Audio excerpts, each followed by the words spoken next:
you, Alfred. Timer, before you begin the timing, I'll just give you a very brief introduction of my speech. This is a story written by a famous author called Frank R. Stockton. People might have heard of him and might have even studied his short stories in literature in school. And now here I am delivering one of the famous short stories that I've read, one of the famous authors that I've ever read. He wrote the story in 1882, about 134 years earlier from today. And at this point of time, 134 years ago, he had written a story which is so allegorical to making a choice. And even in today's dialect, this particular story is considered in the language as an epitome of how unsolvable a problem could be. So I'm just going on to my speech now, and you may start as I speak. Once upon a time, as usual in all folk tales, there was this king. He was a semi-barbaric king. His ideas were so florid and so fancy that he turned all his fancies into facts. This man, when he and himself agreed upon something that was real, that was done for real. He had a lot of things that he had borrowed from many places near and far. And one of the famous things that he had borrowed that made him so barbarous was the way he administers justice in his kingdom. Whenever there was a case of subsequent importance, the accused was to be sentenced by trial in the king's arena. When I say the king's arena, the name itself sounds so royal and sounds so big. And the arena was as big as the name suggested. It was the king's arena. It was so big, the galleries were so big. Even though the plans and the drawings of the particular arena were borrowed from afar, the purpose of the arena was solely the king's own purpose. The way he administers justice was so barbaric that nobody could even dare question him. This went on for some time. When the actual method of justice was so, not just, I wouldn't say just, because it was so given to chance that it was so perfect. It was so perfect because it was of the chance and not the justice that mattered. Because whenever there is a trial, the accused steps into the arena. Directly in front of him were two doors which were exactly the same. The doors were so similar, and that became the entire debate. He has to force himself to go in front of the doors, open one of them. If he opens one door, there would come out of it a tenacious tiger who hasn't eaten for 4 days. It will devour him, it will throw him into pieces, it will rip him apart, blood and gore everywhere. But if you open the other door, there will come out of the door a pretty damsel who is suitable for his age, who is suitable for his cadre, suitable for his standard, and that girl would be immediately married to this person. It would matter not whether the person was already married or whether he is in love with someone else, whether he had kids, whether he had family. It mattered not, because the king would not let these trifle arguments come between him and his fancied justice. The perfect nature of this particular justice administering was so obvious, the fairness was so obvious, because not only the justice was given so fast, it was so determinate. It was so determinate because the moment you are entering the arena, you will either be gifted with a damsel, not of your choice, but a very good one, or you will be devoured and will be killed or ripped apart into pieces. The justice was instantaneous.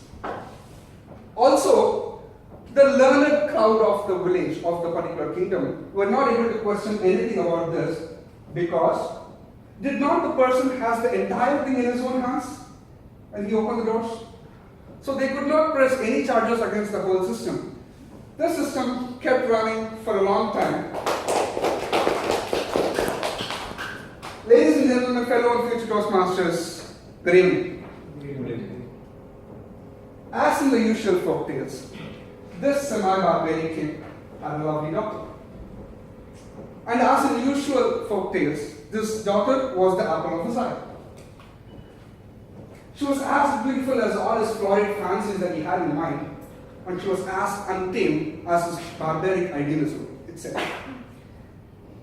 This lady, like as in all usual folk tales, was in love with a very handsome youth inside the courtroom. This guy was so brave and so handsome and so fair that everybody had their eyes on him. Their love was strong. It was made even more stronger by the barbarianism in the girl's blood. The love was so warm, it was so fervent by the holy barbaric ancestors that the lady had. This love affair kept running for a long time until the king discovered its existence. The king got to know. Immediately he called all his courtiers. A day was appointed. The trial of the youth was arranged. The youth was put in chains. He was in the prison. When the appointed day arrived, he was dragged into the arena.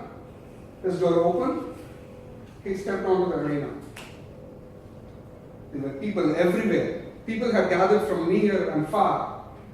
The people were so fascinated by this kind of a system because they didn't know at the end of the day whether they were going to visit, they were going to witness a bloody slaughter or a hilarious wedding. That element of surprise was the only thing that kept them coming to these kind of events every now and then. This event was far more important than any other arenas, any other events in the arena, because this was a man who had dared to love the princess. Although in the later stories which came after this story, such kind of incidents were very, very common. This was the first of its kind, when a common man dared to love the daughter of the king. There were people everywhere, people who could not gain admittance inside the hall. They were thrusting their weights against the walls of the arena. This guy went onto the arena. When everybody looked at him, there was a wild hum on the roll of how beautiful, how fair, how handsome, how brave, how tall, and how ferocious this guy was, and how faithful that he had to be in that place. Every eye was on him. The signal was given. He had the two doors in front of him. Immediately he turned to the princess, for the princess was there. Usually the princesses won't be there in this kind of event but this princess was so barbaric in her blood that she had to be there. She could not be there in that particular place. Also, with her money and with her will, she had understood the secret which nobody had dared to understand earlier.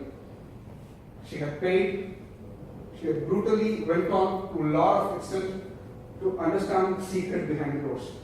Not only did she know in which door the tiger stood or which door the lady stood, she also knew who the lady was.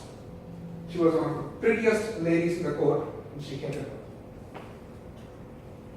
Often she had seen this girl throwing feverish glances at her lover. That could be very normal. But often she had also seen her talking to him once in a while. That could be for the most common reasons, but much could be said in a very short while. Sometimes she even thought that the looks were perceived and even returned. She hated her by the bones, by the blood, by the dress she wears. There she stood there, right of the king. She had known that she would be asked, and she had made the decision what she had to tell. The youth who entered the audience and entered the arena was pinning his entire hopes on whether the princess gained the knowledge or not. By the moment he looked at her, he knew for the fact that she had succeeded in gaining the knowledge. In an instant he asked. It was as plain to her as if he shouted from that place. The question was asked in a flash, it has to be answered in another flash. Her hand lay on the parapet in front of her. She slowly lifted her right hand, pointed to the door on the right.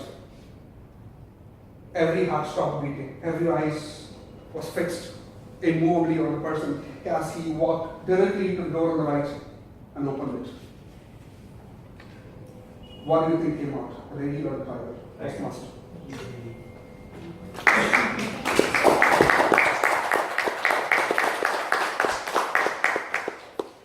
This is what happens when